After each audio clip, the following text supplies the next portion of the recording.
Today we are comparing the 9-wood to the 4-iron. Which one looks the best, which one gives you the most confidence, and which one is the best for your bag.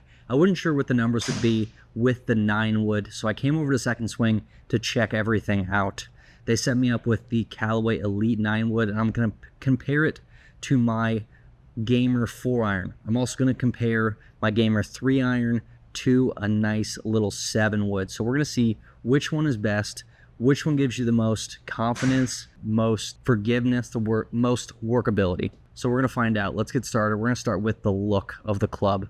Which one gives you the most confidence? Now, to start looking down at the 4-iron, I'm going to be honest, it doesn't give me a whole lot of confidence. That's just super small, which is my fault. I have a Blade 4-iron, but even with my 3-iron being a little bit more of a game improvement club, it doesn't give me a whole lot of confidence that this ball is going to get fairly high if I don't absolutely flush it or have a crazy amount of speed.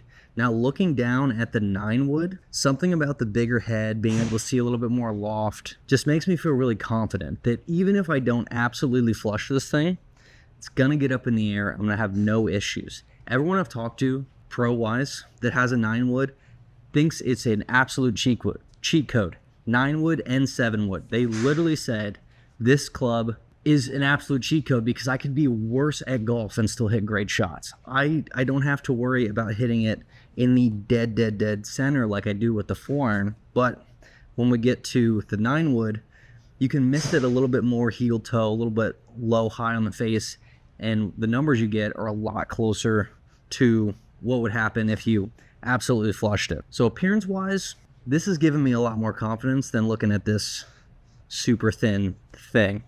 So next we got to compare some numbers. I'm going to hit my 4-iron and then we're going to hit the 9-wood and compare everything out, how high it goes, how much spin it generates, the land angle, and how much it releases when it lands. Those are going to be the big things, and also how far it carries. Obviously, this is going to be, the 9-wood is meant to be a replacement for the 4-iron, in my opinion. At least that's what I want to do in my bag.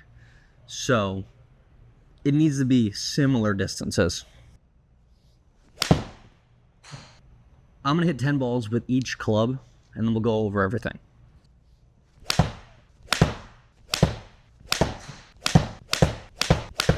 So now for the 4-iron numbers, what we can see is carrying it about 217 on average. 218 was the last shot, and it's rolling a little over 22 yards after it lands. And then for our peak height, the last one was 82. We were averaging 79 feet in the air, which is actually pretty low in my opinion. I want to see the ball getting above 100 to help the ball land quicker. And then with that said, my landing angle was 36, which again is why the ball rolled out so much, because it's just not landing steep enough.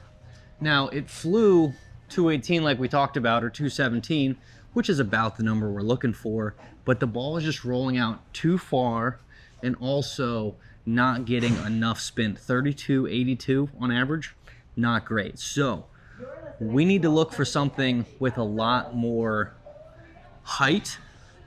Need more height, we need more spin, but we need similar carry distance to help reduce how much the ball releases. So let's see if the 9-wood's gonna do that for me.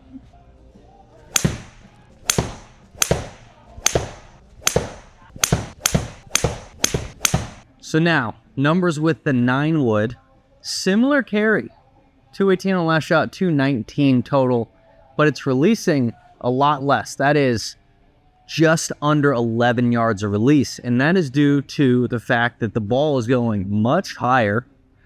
122 is the average height, and then my land angle is averaging 48, which honestly might be a smidge high, but this shaft isn't perfect for me, so that's why it's a little high. But the land angle is why it's releasing a lot less. And the spin rate, last one was 5,000, 46.12, which is solid. I mean, it's going to help me stop the ball a lot quicker. Getting, yes, similar carry, higher launch, higher spin, higher total height. That's everything we're looking for with this 9-wood. It's going to make it a lot easier. And I mean, I hit a couple of these all over the face. I Didn't flush many of those, to be honest, but it was getting me numbers that I'm looking for. So that's the benefit of these clubs, is we can hit it kind of more all over the face. With that 4-iron, I hit a couple thin and they went super low. Didn't really have any spin on them. So the 9-wood, it's going to make the game a little bit easier for you. And that's what we need. The game's already hard. No need to make it any harder. So now let's compare the 3-iron to the 7-wood to see if we get similar results. So now we get the 3-iron, and I'm going to be honest, it gives me the same vibe as the 4-iron does. This one is a little bit thicker in the head. There's a little more to the back of it to help you hit higher, but it's not a whole lot. So it doesn't give me the most confidence that even if I don't hit it in the dead center, it's going to get high enough or as high as I want it to. That's kind of the one downside that I've seen with these super long irons. Even if you get more of like the Game Improvement one, visually, it still seems like you have to absolutely flush it. Compared to where the woods, head's bigger, gives you a little more confidence. But we're going to do the same thing. Got it set to 3-iron. We're going to hit 10 with a 3-iron, 10 with a 9 or 7-wood. Get all the numbers.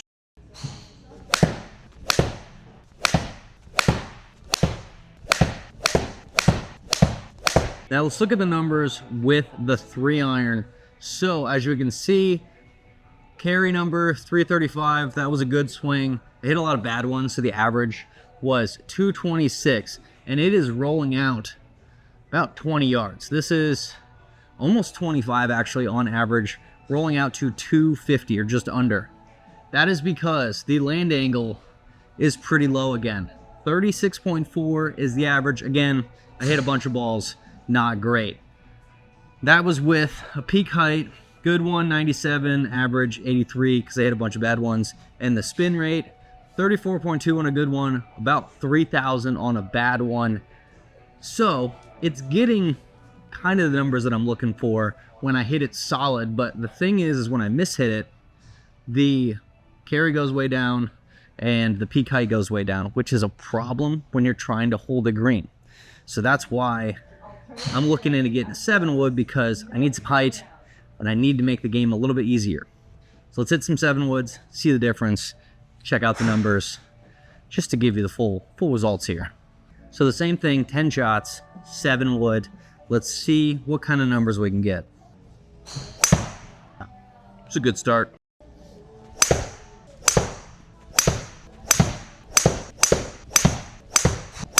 So let's look at the numbers with the 7-wood. The carry, good one, 238, average, 234. What does that tell you? When the average is that close to a good one, is that you can miss it all over the face and still get the numbers you're looking for, or pretty close.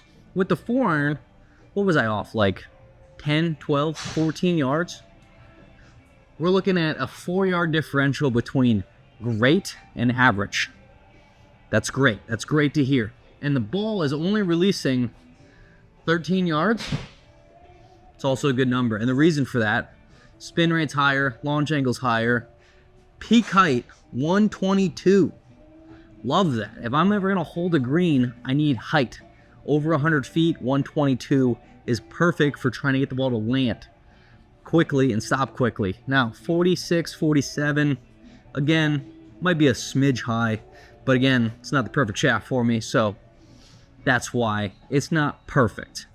But it's a lot better than what I was doing there. If I have to hold a green with that 3-iron, I better hope it's really wet. With this thing, don't have to worry about it. And it's getting me all the numbers I want.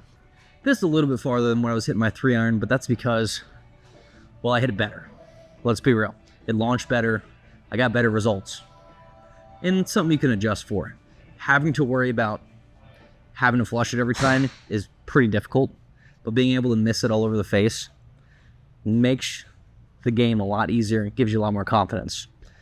So what I've found with everything I've done here, yes, the 3-iron, 4-iron might look good to some of y'all over the woods, but in my opinion, these give me more confidence because the head's bigger.